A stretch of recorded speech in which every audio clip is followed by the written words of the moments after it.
આજે આપણે એક ખૂબ ઇમ્પોર્ટન્ટ ટૉપિકની વાત કરીશું કે ડિલિવરી માટે હોસ્પિટલમાં ક્યારે એડમિટ થવું. આ પ્રશ્ન દરેક પ્રેગ્નન્ટ લેડીઝને 8મા કે 9મા મહિને ઉદ્ભવતો હોય છે કે સર અમને કેમ ખબર પડશે કે અમારે ઇમરજન્સીમાં આવવાનું છે, આ સાચો દુખાવો છે કે શું થાય તો અમારે ઇમરજન્સીમાં તમારી હોસ્પિટલે આવવું. ચાલો તો આ વિશે આપણે આજે વાત કરીશું.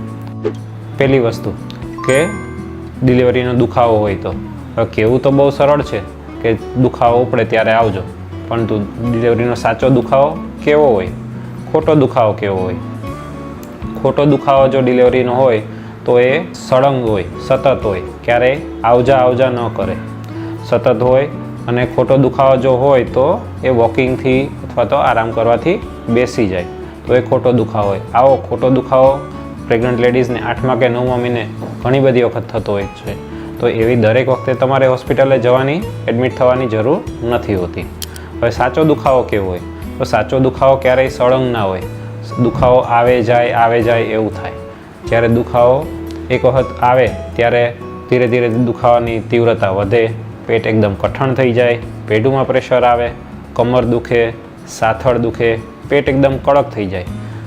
1 મિનિટ માટે ફૂલ દુખાવો રહે, તમને એમ થાય કે હમણાં હોસ્પિટલે ભાગવું જ પડશે. ત્યાં એકદમ ધીરે ધીરે દુખાવો ઓછો થઈ જાય, સાવ 0 થઈ જાય. પછી 10 મિનિટ સુધી કંઈ જ દુખાવો ના હોય.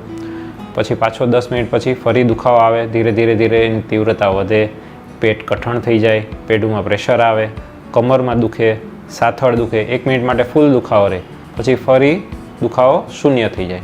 એમ દર 10 મિનિટે દુખાવો આવે. એવું જો 3 થી 4 કલાક માટે રહે તો તમારે ચોક્કસ હોસ્પિટલમાં ઇમરજન્સીમાં જવું જોઈએ. થોડો ઘણો દુખાવો અડધી કલાકમાં 1 કલાકમાં બંધ થઈ જાય તો હોસ્પિટલે જવાની તમારે જરૂર નથી. સેકન્ડ પોઈન્ટ, જો તમને લીકિંગ થાય તો, અથવા સાદી ભાષામાં કહીએ તો દસ્યો સરી જાય તો એનું પાણી કેવું હોય, એકદમ પેશાબ જેવું પતલું હોય અને વધારે ક્વોન્ટિટીમાં હોય. તમારો પાયજામો અથવા તો તમારું આખું ગાઉન ભીનું થઈ જાય એવું થઈ શકે. એના માટે એવું જરૂરી નથી કે તમે વોકિંગ કરતા હોય કે કાંઈ કામ કરતા હોય ત્યારે જ પાણી પડવાનું થઈ શકે. રાત્રે સૂતા હોય અથવા તો ચેરમાં બેઠા હોય તો બી અચાનક દસ્યો સરી જાય, અચાનક પાણી પડવાનું સ્ટાર્ટ થઈ શકે છે. અને એમાં કોઈ આ યુરિનથી તમે એવી રીતે અલગ કરી શકો કે દસિયાનું પાણી એકદમ સ્મેલ વગરનું હોય, જ્યારે યુરિનમાં ઓબ્વિયસ છે કે સ્મેલ આવતી હોય. અને આની સાથે પાણી પડવા સાથે ઘણા લેડીઝ વ્હાઇટ ડિસ્ચાર્જ સાથે કન્ફ્યુઝ થતા હોય. તો વ્હાઇટ ડિસ્ચાર્જ એ જરા થોડી માત્રામાં હોય અને ચિકાસ જેવું હોય અને દુખાવા સાથે સંબંધિત ન હોય. જ્યારે ડિલિવરીનું જે પાણી પડે એ વધારે પડતી ક્વોન્ટિટીમાં હોય, એકદમ પેશાબ જેવું હોય, પતલું હોય.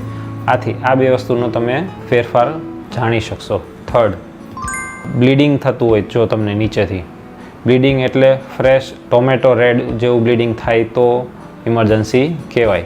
થોડું ચિકાસ જેવું, પિંક જેવું કે વ્હાઇટ ડિસ્ચાર્જ સાથે મિક્સ થઈને જો બ્લીડિંગ આવે તો એ નોર્મલ છે, એમાં કંઈ ગભરાવા જેવું નથી, એમાં ચિંતા ન કરવી. એના માટે ઇમરજન્સીમાં તમારે જવાની જરૂર નથી.